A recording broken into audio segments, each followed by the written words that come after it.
Give him now. Give him.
Okay. Some people have to go down. Just the next floor down. Someone will pick you up the weight. We can't take you. Sorry. You can come in. Joel, help me direct them down. Blackson, come in, please. Will be much. Blackson, come in. What floor are we going? 3. Third floor. He will direct them. Oh, okay.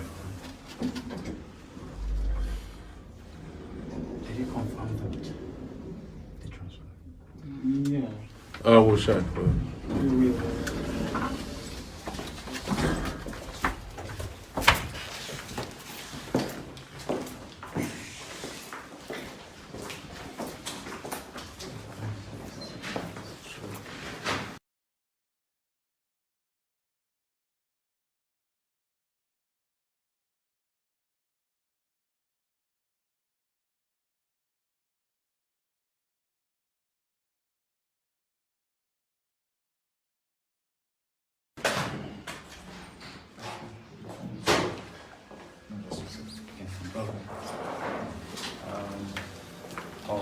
Yes.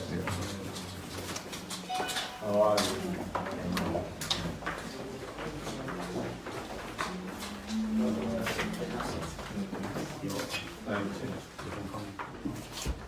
So you just use the hand sanitizer before you go in. If your phone, if you're not going to use it, just drop it, please. Thank you. Yes.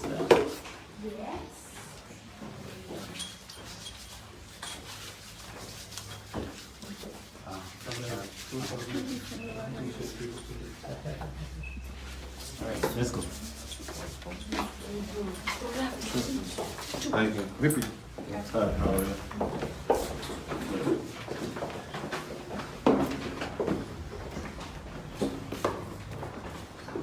Prophet Buba.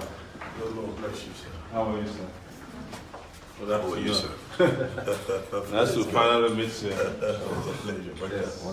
Praise This is the a Lord. vice presidential candidate. Oh, it's Dr. Rufai. It's a pleasure. The color is one of the top guys. And How are you? Very good. The face looked like one of the young men around here. Really You've been around here? Thank you. You're welcome. Thank you. Sorry, I gave you 11 o'clock. We actually just stepped down from the altar. and then couldn't stay back for other things, just to be able to.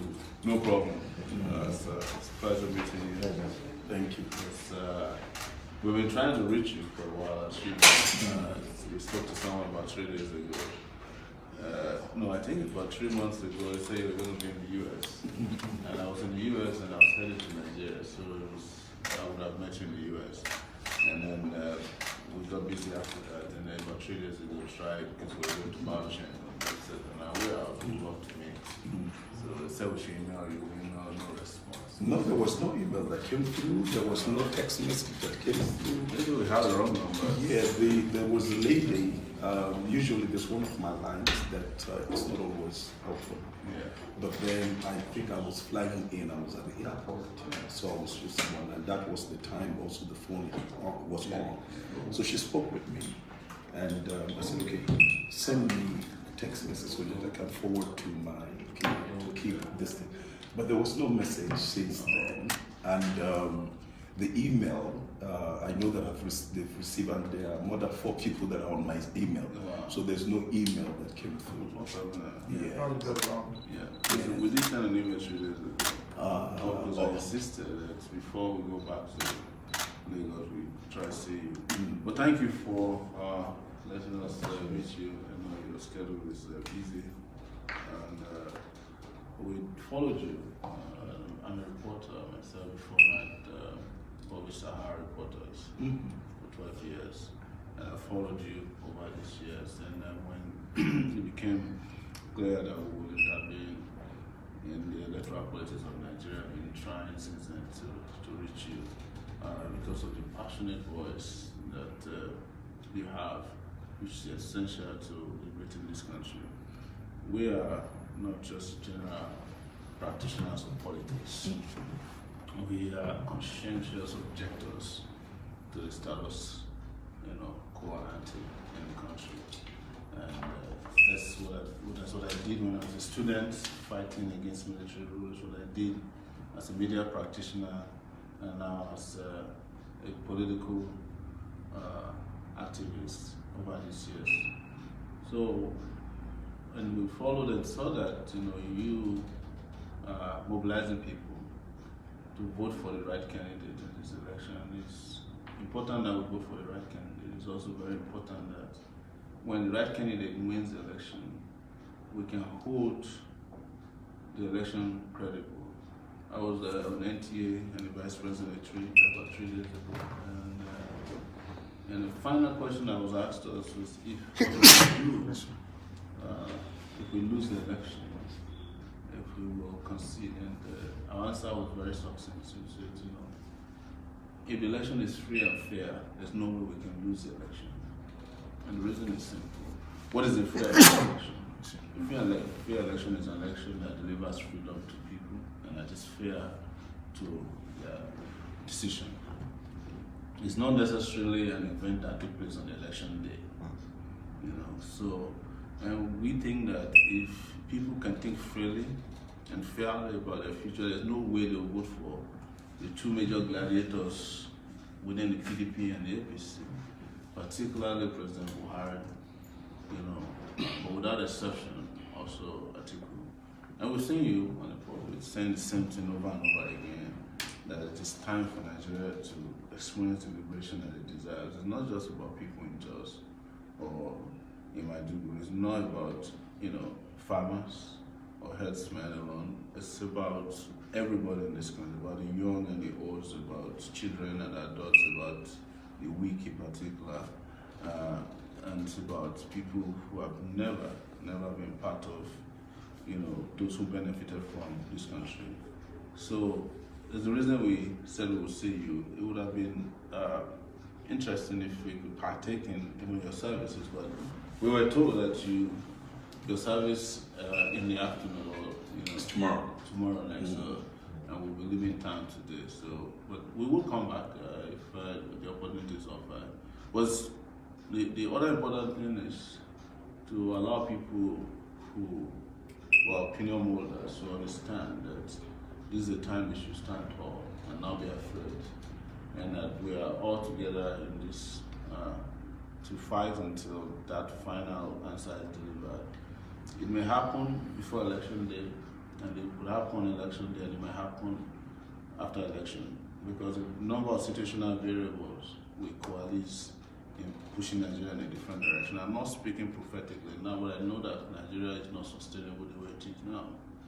The burden is too much to be borne by the people of Nigeria, and they're tired and they're disillusioned. But there's also anxiety on their part, and the anxiety is driven by the dejection of the past, so they're anxious about the future. So even when honest people present themselves, there's anxiety as to whether they can deliver on their aspirations. But that's why we are out there speaking truth to power and speaking to our people, not to be anxious, but to just hold on a little bit and ensure that they stand their ground until they finally see the promised land. Yes. So that's why we're here, and that's why we waited to see you today. We thank you for the opportunity, and we hope you keep doing what you do, regardless of whether we see again or not. It's very important. And we hope you stand your ground and stand firm and be fearless. Be courageous and truthful at all times, because there might be times that you might feel alone. Just know that you're not. There are a lot of people who rely on your truthfulness. There are people who are inspired by your courage, just to feel strong enough to wake up in the morning and still have hope that this country could be better one day. Yes, but we're here to let you know that we will make it better. Yes. So. Really deeply want to appreciate your coming.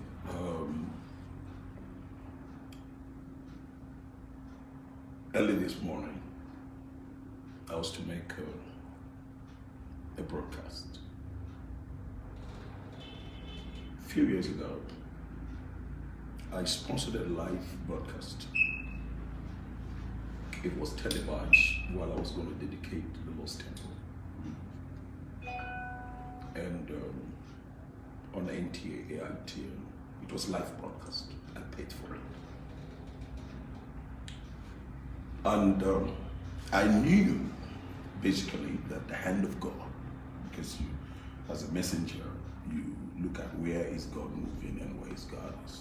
Because the purpose of the gospel is to give light to people. The purpose of the gospel is to give hope to the hopeless. It doesn't matter what color, it doesn't matter what tribe, it doesn't matter what language you speak, it doesn't matter what field you belong. God sent his son to the whole world to give hope. And that's why when Jesus came, he didn't look at somebody and said, okay, are you a Jew? If that would determine whether you receive your healing or not. He healed all. Because that's God's own heartbeat. And when the gospel came and brought education to us, you realize that most of us from the far north got our best education from missionary institutions. And from our own tribe, which is the Kanuri, you realize that a Kanuri man can speak a very good polished English and yet cannot speak fluent Hausa. Because of what the mission work has done in terms of education.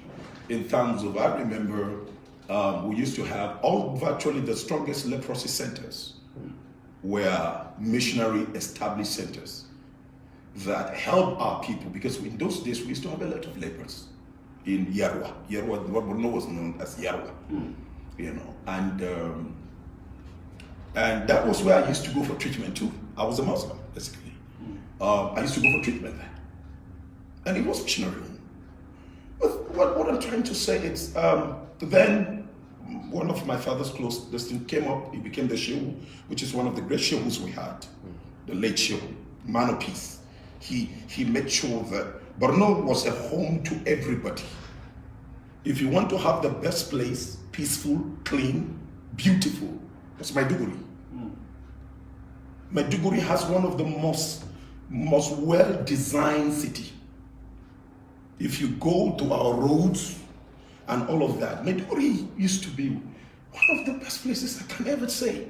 But then, suddenly there was destruction on the psyche of our people. Secondly, people that mentally have let me use the word, mental leprosy, started becoming religious leaders and then began to feed the people with jobs, and suddenly became one of the center of rebellion and hell. Now, why I'm bringing this out, I felt it. I have been privileged. My father served in the First World War with several medals. That's my father there. He's passed on to glory now. My father was one of the top officers in the Second World War and the long-survived Second World War veteran in Nigeria. He passed on at the age of 100 and over 18 years.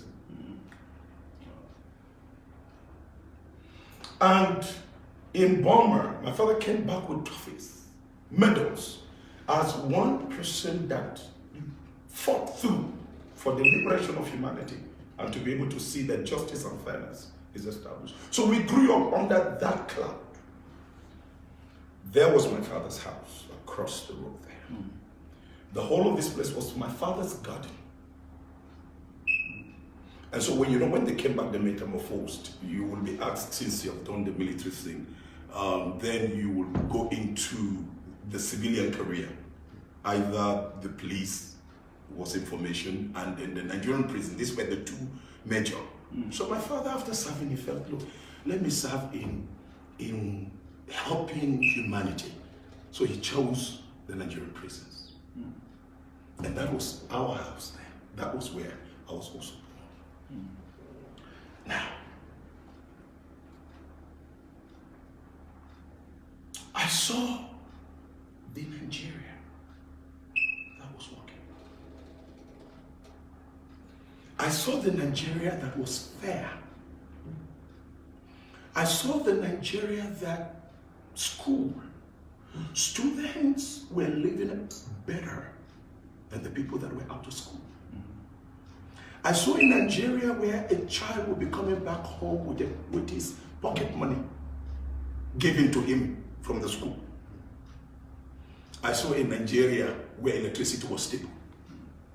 I saw in Nigeria that helicopters were flying every month to spray insecticides against mosquitoes.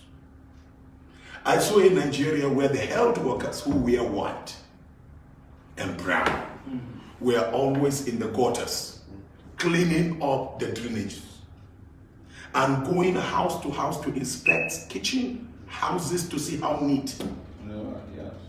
I saw that Nigeria. I saw a Nigeria where you could drive to Gaidam, where it's a distant village. Gaidam. You go to Gaidam in Maiduguri and you find an Igbo man with his Igbo traditional cap. We used to make fun of them, Okoro. And he will be running a chemist. And he will marry a Kanuri woman. You could see him there. Nobody molests. I know of a Nigeria where a class 7 student is more educated than a first degree holder today. I saw a Nigeria where a police officer would defend the constitution of Nigeria and fight for it. I saw that Nigeria. I saw officers serve. My father served in the prisons. You work in the prisons? The prisoners were eating better meals. That's why even when they are done with their term and you release them, they'll go and commit the crime to return back to prison. Because prison was better. The whites were still working there. Prison was good. You could enter the prison, you see sports ground, football pitches, green, bakeries, hospitals, nurses, people develop. Prisoners were developing their skills. People were generating money from the prisons to sponsor their family outside. This example, this was done by a prisoner. Because I still maintain the prison link to be developing certain people inside the prison. This is the prisoner. Now this was where prisoners were designing clothes, prisoners were making furniture. And then prisoners were hired, instead of you hiring, do things in your house, 5 p.m., they returned them back to prison. I saw that in Nigeria. And I also knew when Nigeria started dealing down. And then we came to where we were. Why I'm making this little reference? I knew where God's hand was when Jonathan was the president of Nigeria.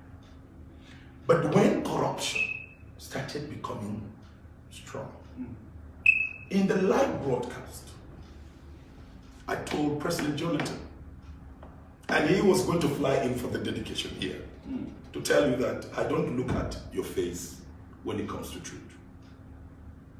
I stand on the position of the people, that the people must live well and must live well. And I said to him, God's hand is on your life to rule this country and lead this country. 2 things. And in leading this country, there are 5 people you must uproot from your cabinet. I call them by names. His chief of staff, his NSA, his petroleum minister. I call each one of them by their names. And I said, you must clean up this corruption, or else God will give your seat to a stranger. I said it very clearly. I watched it yesterday. Now, sir, God will give that seat to a stranger. That's why when President Buhari came on board, I knew God permitted it, because he needed to flog the man that was given the mantle. He's like a son given the responsibility in his father's house, and he never appreciates to take care of it. The whole thing will go to a stranger who knows how to take care of it. But then that was a privilege God gave Buhari, to put things in order, especially with the age. Before,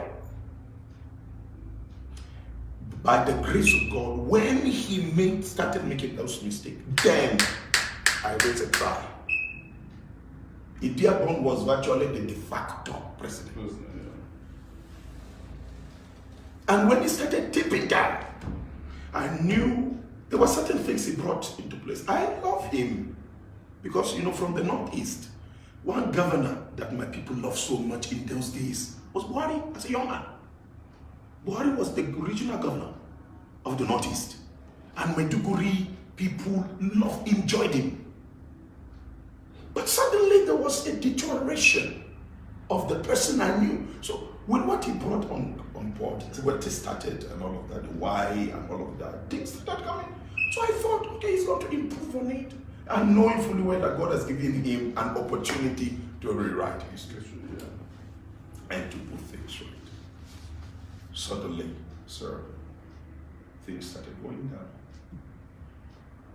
down. As a prophet of God, I don't publicly confront you. If I want to talk with you, Mr. Sowore, I will excuse everybody here. I won't talk with you. Please check ABCD and amend it so that you can do better. Because you don't know most times what goes on in the crowd when you are in the crowd. It is a person that stands outside the crowd that can actually see what is going on deep. So I did that as I should. And the promises were, you will amend.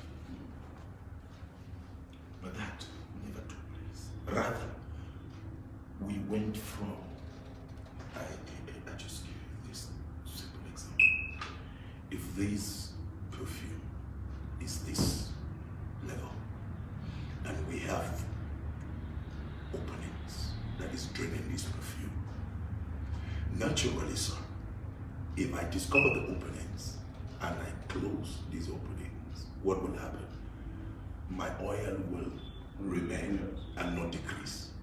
But where this oil is here and suddenly comes to this bottle, it tells me that there are bigger holes that have been opened. And that is exactly what is on here. Big holes have been opened with a deceptive outlook. Yes. And so the nation's economy went down. I have gone around the 36 states. I have gone to villages within this period. Drove villages. And I saw the state of my people. The level of poverty is something I have never seen until the time we had a famine in Nigeria. And that famine was brief. It was because of the drought. And this time around, no drought. But the level of hunger. That's the one too. The level of crime. This is the first time I'm seeing the massive number of suicide in Nigeria. When you're talking about the issue of security, is the worst that has happened. Now, it means that there is a departure from what God has called you to do. I was in America. I was with Rice, the congressman. Yes. And God spoke to me to address my country. The nation was on the siege at that time. Everywhere there was fear. It was just like the days when Jonathan was acting and Yaradua. It was here.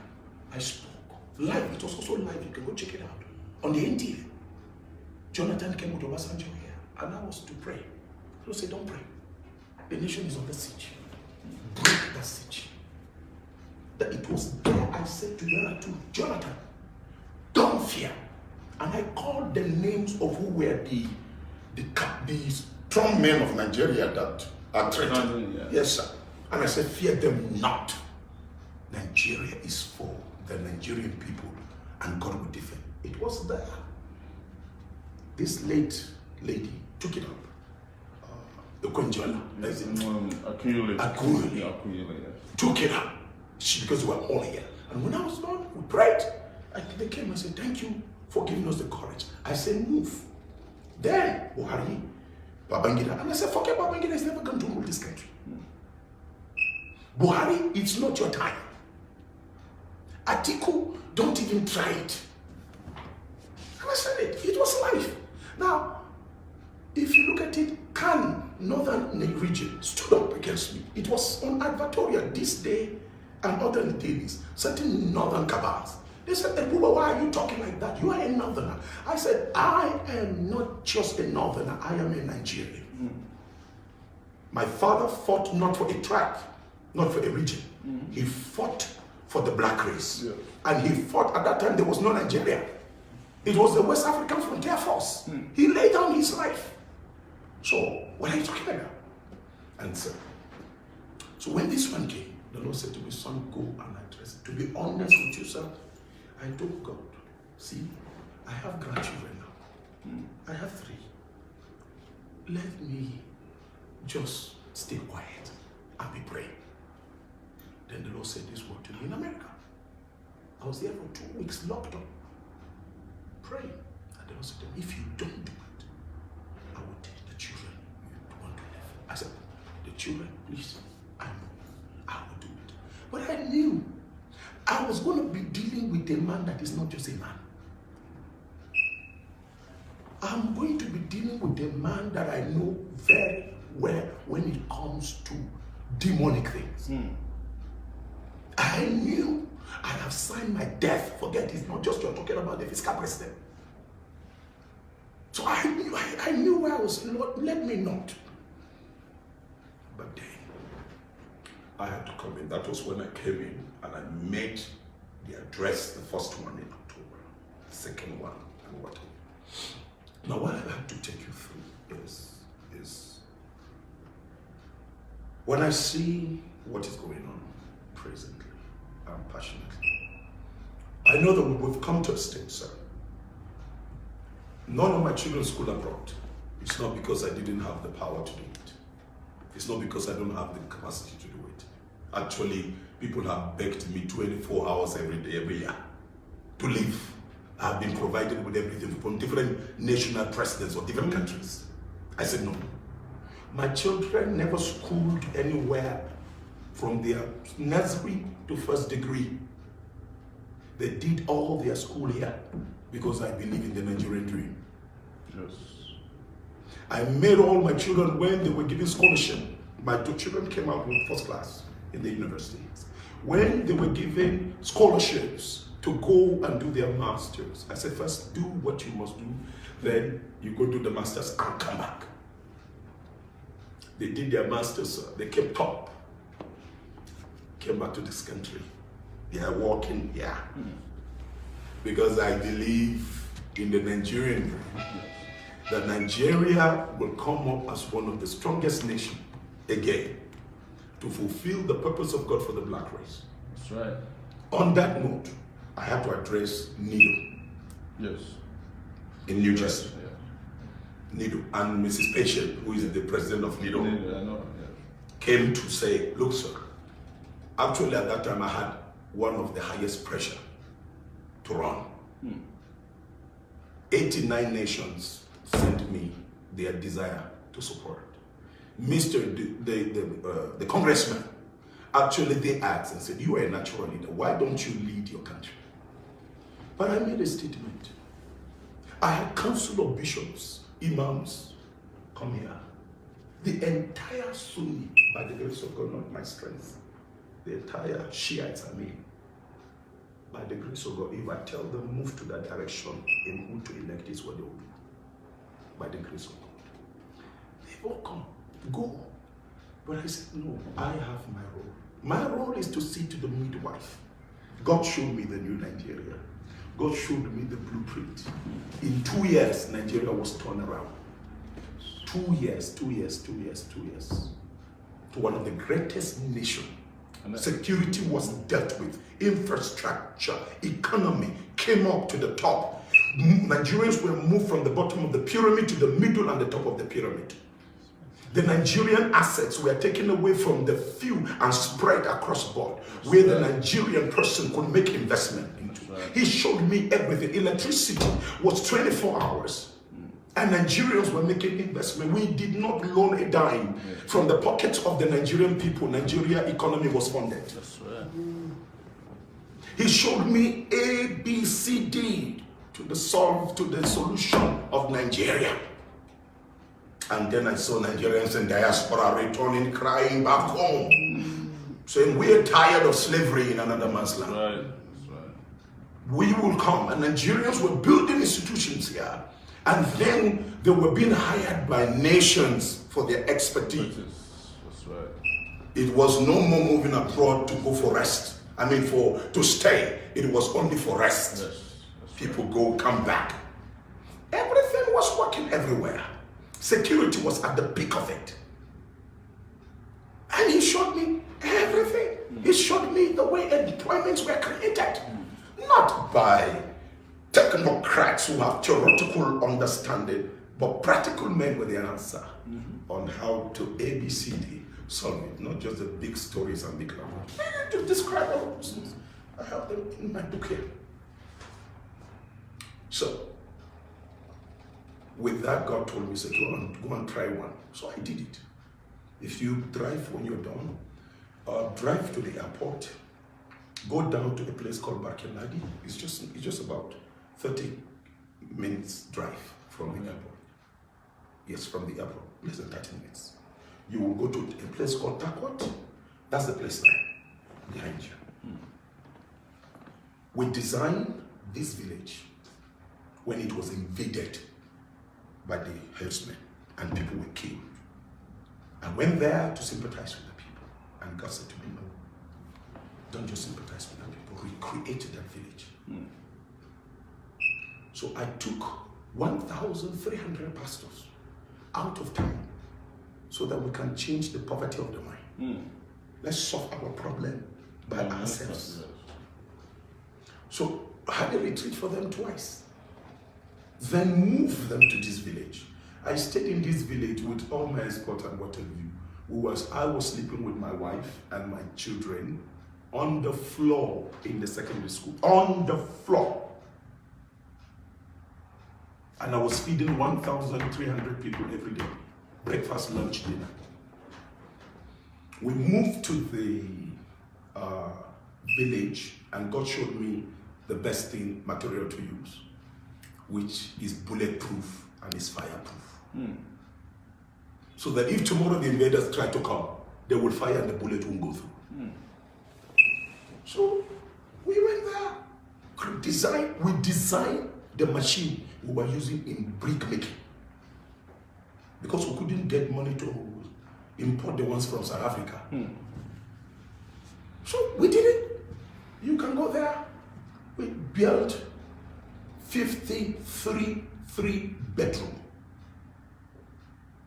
modern houses with roads, light, solar light, water. Remember these villagers that go to the hills to ease themselves? Yes. Wow. Living in slums, now living in a 3-bedroom modern house with road, recreational center, and whatever is there. That was how we reconstructed that village for 20 years now. We built the first set, which would take care of all the family units, 53, and give it to the people free with no cover. The only thing you as a person, the community will do, is to give your own time to contribute in fetching water, in making sure that the block, so that you can learn how to develop things by yourself. So don't listen to me. If you could do that, not just this, we've done it in a few communities. If you could do that, well, why is it difficult that somebody now give it to government people? They will put this at how many billion? And we were able to reconstruct that. So, sir, on that, that's why I did what I did. And I had to obey God to talk to the president. As a few days ago, I was invited to discuss, to place what I really want. It was inviting because I look at the people you're suffering for at the same time. 40% of them don't even understand the people you're fighting for. So, at the end of the day, all right, if they're going to put things in place, no problem. If they're ready to make sure that the state policing will be restored, because the only way you can stop the killing here is to put state policing, local policing. You don't go and bring somebody from Sokoto to Plateau and say he's going to be the police officer. It's not going to work. You already allow the locals to defend themselves. Then this stupid thing will stop. Maiduguri, you can't, I don't care the amount of soldiers you pump in there. What you need in Maiduguri, in Borno's crisis, is to allow the locals to defend themselves. Because the key element in the sponsorship of Boko Haram is the locals. Yes. So you must face the reality. And then in terms of how to handle this military, we know that don't know how to handle the military. I give them. I said, it is that. I will give you what weapons to use. There is just one camera you can buy in a whole camp of a military compartment. One camera, it will take movements 63 kilometers. It's 1.2 million naira only. If you put this camera here, it will take every movement around here 63 kilometers radius. So there's no way I can have that camera here and we can't see enemies advancing. Why should it come to a stage now until Boko Haram invade and kill young brains? No intelligence. No intelligence. So I said, if they're ready, we'll put it. You don't need 3 billion naira, I say billion naira, not dollar, to equip our Nigerian soldiers in terms of what instruments to use to catch and get proper information. 3 billion, I didn't say $3 billion. I have the records here with amount, with what you need to do. So I said, okay, until I was going to leave for the villa, the Lord said to me, so 3 a.m., I knelt down to pray. Yeah. Can you negotiate with the beast? What beast? That was it. That was what stopped me today. You didn't see me flagged up in the presidential banquet because leaders were going to be summoned and I was going to address. and present whatever to the president. And then we can move on. But God said, no, you can't negotiate with the West. So if this is how far we've come, sir, you made a very strong statement fighting for the deliverance of Nigeria and mobilizing people that will vote for the right candidate. And you said something, Nigeria, and the way it is, if it is fair and free election. The question I put in there, what about if it is not fair and free? What must we do?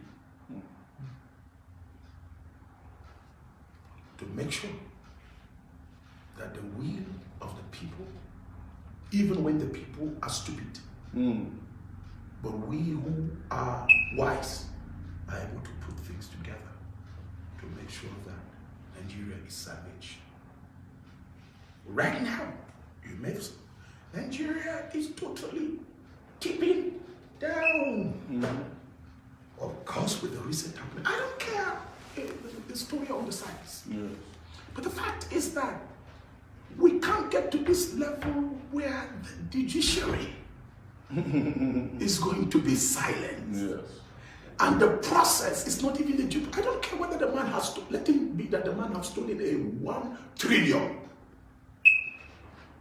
You don't handle things in a jungle way. Yes.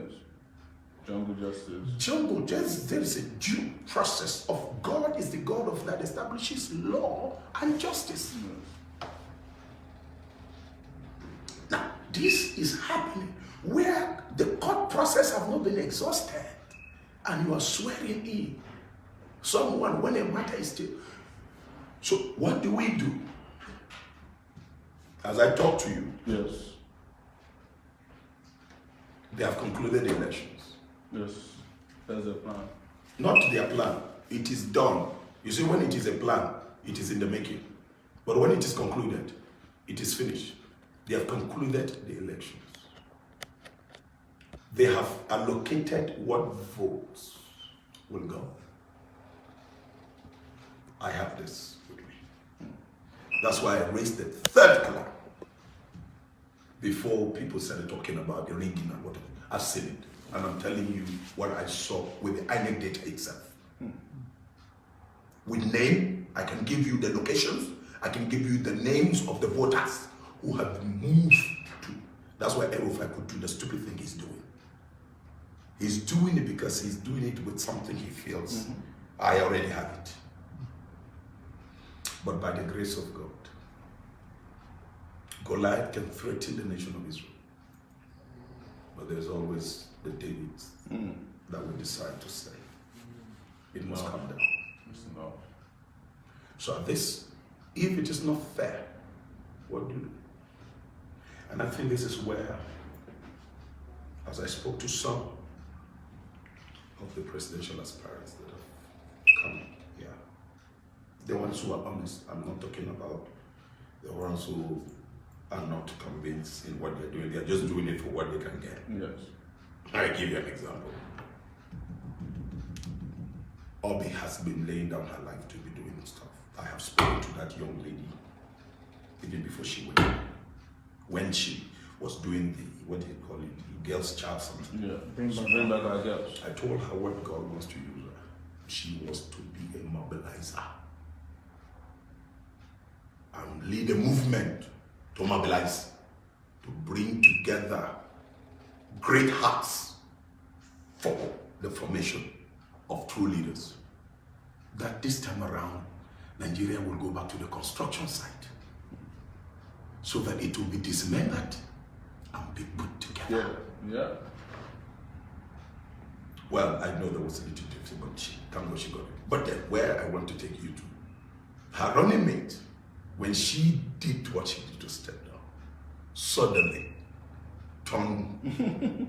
Now why I'm bringing you, not this kind of man. If you believe in a cause, you know that the nation and the people are suffering and have been enslaved.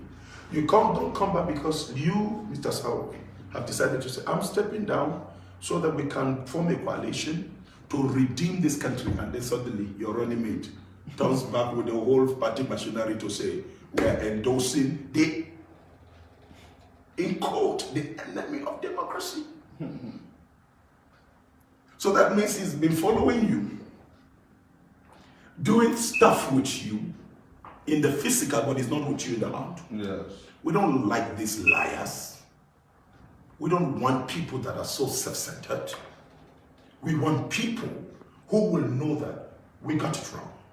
And in our age now, we want to put it right so that our grandchildren can come to stand on a platform to say, in the days of our parents, Yes. they fought a good fight and they have been able to restore Nigeria. Yes. We are the son of the nobody. Can become somebody. You don't need to bribe any human being. So so I had told them, I said, at this stage, and I'm saying this, sir, at this stage, while we're pulling and pushing together, we must also have behind our mind that we're confronted with an enemy. Forget about the Buhari as a person there. There are a team of few people joining hands, beclouding and manipulating to bring this country down. Totally, absolutely. So while we are going, that's why I said, if it is not fair, and you made the statement, you said, Nigeria will be liberated. You're not prophesying, you made that statement. I am a good listener. Now, or during the election, After after the election. And then you said, it's not that I'm prophesying. But, well, that's the truth. But in this case, in the next few days, we will have to decide what we want to have. Yes. And it means, while we're doing what we're doing, we must have it behind our mind. It's not about Sowore. Yes. It's not about you. If it is about you, you would have just stayed there and be doing your Sahara. Yes. And of course, getting money from the best buyer. Because you will make noise so that the other side of the government will pump and say, accuse the other ones, blackmail them. Then you get something from. But you chose and said, it's not about that. Because no matter how rich and successful I get from falsehood, one day I'm going to leave it. I will end up, everything is a dust. Yeah. But the greatest investment is the investment you make into the lives of people, Yes. in changing their story. And that's what you are gaining and campaigning, and that's what you're moving. Like I said, a few days ago, I have denied myself of 2 billion naira provided already. To go and address. I had to, you must have watched, I had to ask the man I settled with that responsibility. You can find out, Isaac Balami. They had it. I said, keep playing on. They had it. They had it in the villa of concern. They had it because I said, play on. So there were 3,000 of them that were supposed to. I was the one to go do that. So if I turned down, I said, look, you want to do a laundry workshop, if a Buba appears, there is 50, nothing less than 15% of this country will change their mind. Yes. I know what fellowship I have.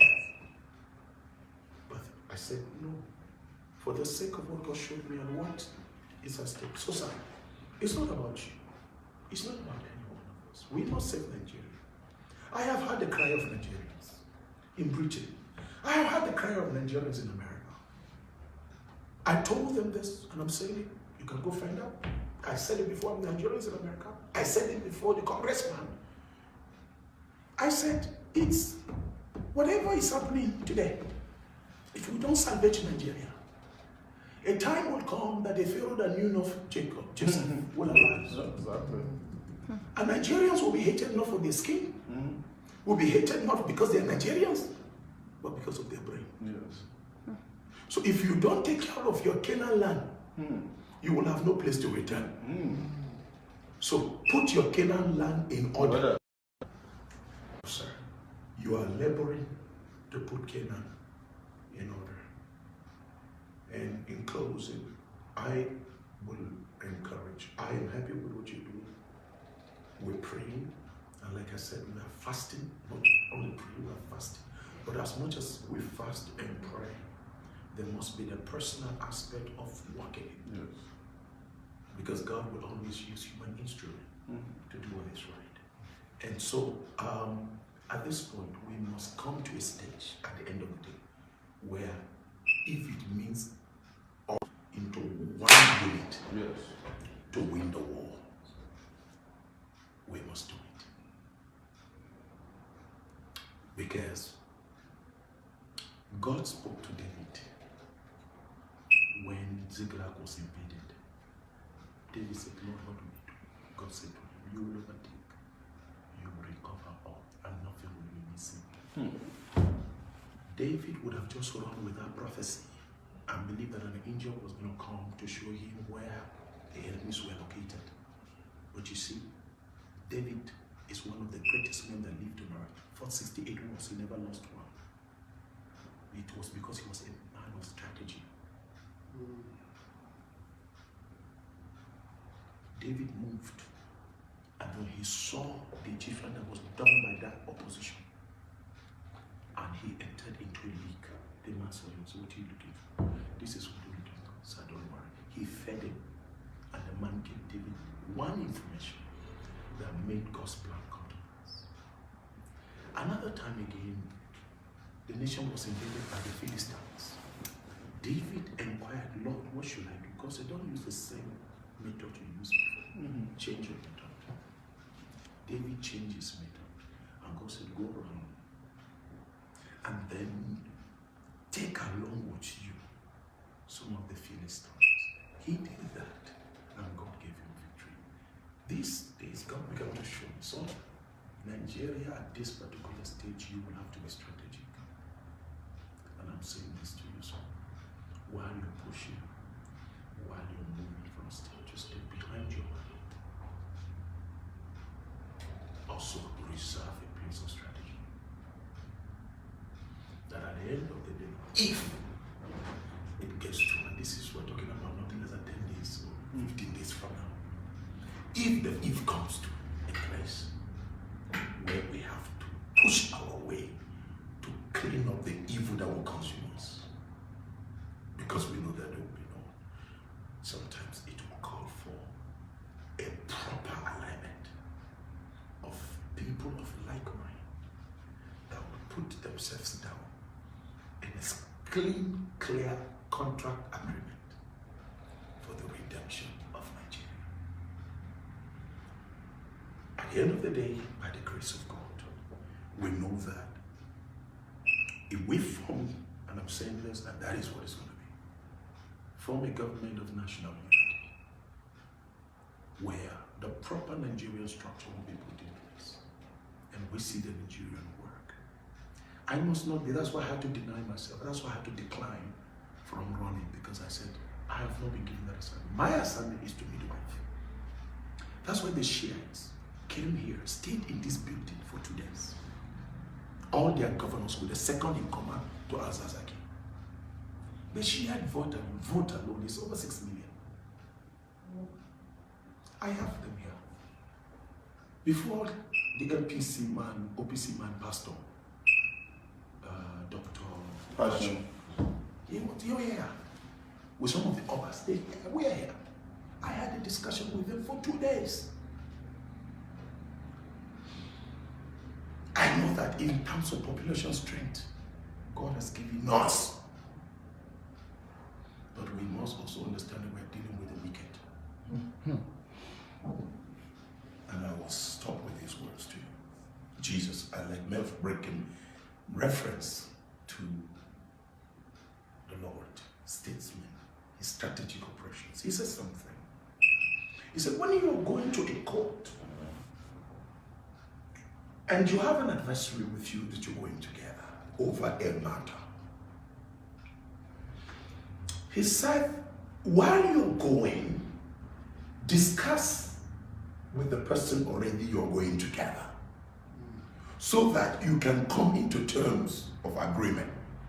Because if you move together without concluding on the way, and he said these words, he said, the man who is like your adversary, even though at the same time, may demand of you that you give him your coat. He said, even if he asks you for the second coat, give it to him.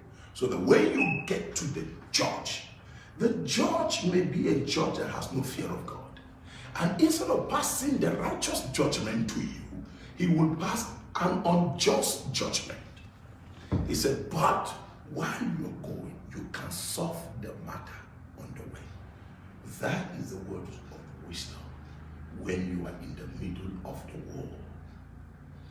If we are able to put these things in place, the key thing is Nigeria must be safe, Nigeria must be recovered, Nigeria must be rebuilt, and Nigeria must be restored. This is God's plan.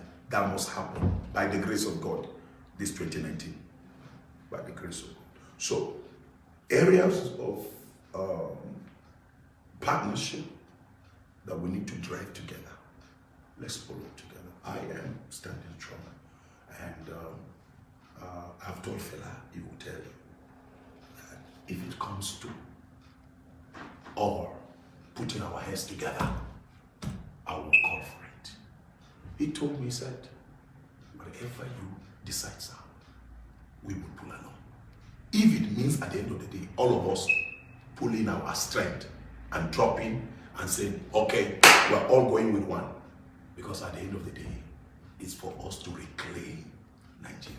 And I'm glad with the position they have put before.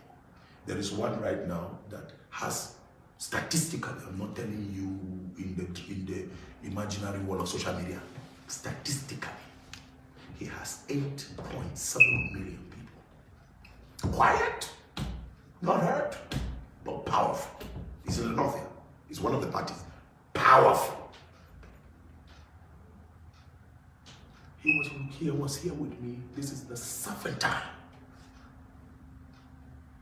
with the leaders from across. You see this body? The Student Association, Northern Student Association? Okay. The Northern State University Student Association, they are all submissive to by the grace of God here. Now, this man, I've told him, I said, I know you have the vote. I know you have the number. But please, in a war situation, be ready to make an alliance with others. You can be the strongest nation, but sometimes the weak nation coming together with you can pull you to the greater thing. So you should be ready in your mind that you may have to step down if it comes to that level for another to join forces. So I am encouraging, and I'm saying this so that the last cut is what we have behind our mind while we're doing what we're doing to all try. But at the end of the day, I speak as a prophet. At the end of the day, it may cost us pulling alliances to remove this evil that is in place. Thank you so much, sir, for coming. And so I give you my stand, my support, encouragement, and also strategic thinking and reasoning, where we will need to talk. Together we'll talk, reason together as a family, so that we can have the best for our people. Thank you so much, sir. Thank you. Thank you, Prophet. And we just have to say, very great things you said here today. Very important things you said here today. That there is experience fighting these monsters for 30 years underneath my belt as a person. And when we came to this, we were very clear at the beginning, just like you said, that this stranger that we have here is not going to take us very far. You know, I stated it the day of the swearing in of Buhari. I was there in Abuja. I was covering it for Sowore Brothers. And I said, after I came out of it, I said, these guys thought there was still a government in power different from the one I was swearing in. Because there was no preparation whatsoever to even help people leave the venue, talk less of governing Nigeria. And then it took them 6 months before the appointed ministers. But a strategic and important decision that must be made is also for leaders not to lose sight of courage at this time. If a mistake is made, to line up behind a sissy, as they say in America, everybody will be in tatters at the end of the day. They are going to fight very hard. You are going to see them fight the way they've never fought before. And it is the reason why I told you that Nigeria could be saved before the election if there are courageous men. It could be saved if we don't save it before election, during the election, if we put up courageous people. Nigeria could then finally be saved, which is the last option, immediately after the election. All of it. One thing that must run through it is courage. I was asked a question when I met some Christian leaders in Lagos. They said that categorically they're looking for a Christian to lead Nigeria at this time. And I said, listen, gentlemen, I respect you guys, but don't look for a Christian. You should look for a Christ-like person. Because Jesus Christ himself wasn't a Christian. Christianity came as a result of his lifestyle. And they were all shocked. Now the decision ought to have been made on that day as to who they're lining up behind. But just because of that intervention, they said, well, we'll see you later. They had to be consulted. I know there's a lot of consultations happening. But let it be free of bias. Because there was a time this nation was so open-minded, we voted for 2 Muslims. Because it wasn't about religion then, just like you mentioned. You know, even those of us who eventually had to fight for Abiola, we didn't vote for him, we didn't support him for the election. We did based on principle. And that principle is abiding to today. And nobody should be under the illusion that there's not going to be a fight. That's right. There will be a fight, and it will be a dirty fight, it will be a big fight for these guys to go down. But they're going down, regardless. They're going down. It's just that we have to help them hit the ground and the bottom faster than they imagine if we exhibit uncommon courage. And that's what I've said to you. And thank you so much for the reception once again. Thank you for your great words of wisdom. Thank you for your sacrifice, Prophet. It takes a lot to say something that you believe in and stand by it and still take a walk. As Idi Amin used to say in those days when they asked him about freedom of expression, he said, there's freedom of expression in my country, but I cannot guarantee you freedom after expression. That's where we are in Nigeria today. There's freedom of expression in Nigeria, but the problem is freedom after expression. And that's the one that we must guarantee for everybody. Thank you. Thank you so much. Thank you so much. Thank you. Really appreciate it. Yes. I'll pray with you Okay. that God's grace, because we depend on his strength. That's right. Oh, amazing. I want to share the same gene with you because my brain is back 10 generations. I can really say yes. Okay, you are part of our descendants that moved. Great, great, great, great.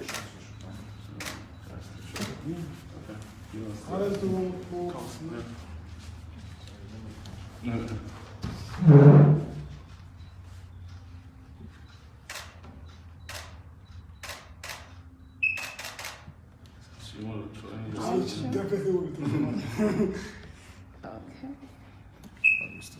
Okay. Okay. Still streaming somehow. Let me. Thank you.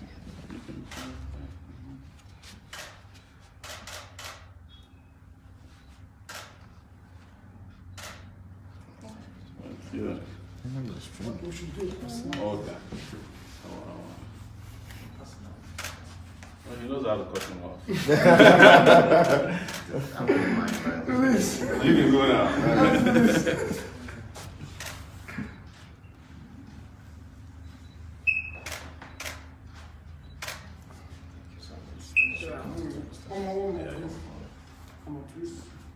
is that?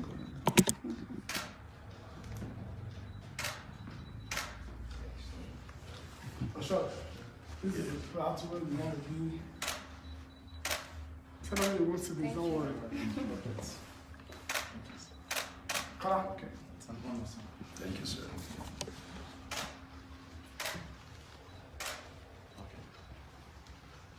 Yes, sir. Thank you, sir. All right, thank you so much, and we'll be in touch. Yes, sir. So, let me, if you don't mind, that I'm likely to be able to reach you.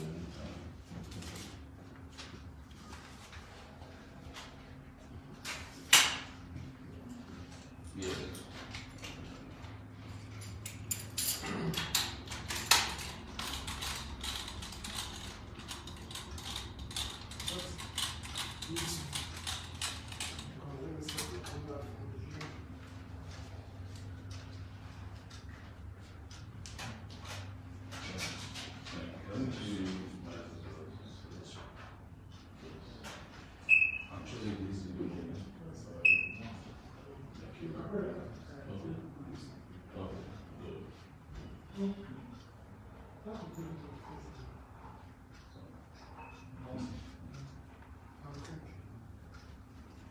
Oh, okay. Never mind. After that. This is best. You didn't teach me my next one. It's my US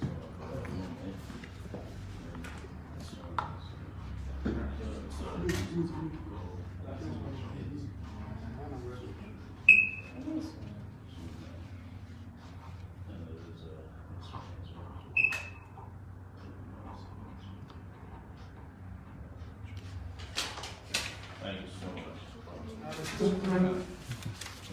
Thanks. Sir. Oh, yeah. As a cameraman. That's the cameraman. Take like 5 short clicks. Click and then. Thanks. Thank you very much, sir. It's a Nice pleasure. riding. Thank you, sir. Thanks,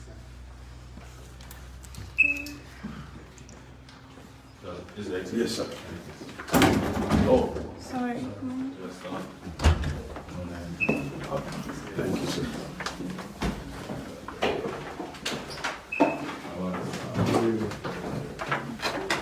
God bless you. Pastor Kante is the regional pastor of the Redeemed Christian Church of God in the Plateau region. Wow, that's nice. Sowore. Okay. God bless you. God bless you. I trust in God. Yes, sir. There will be a change. It will happen.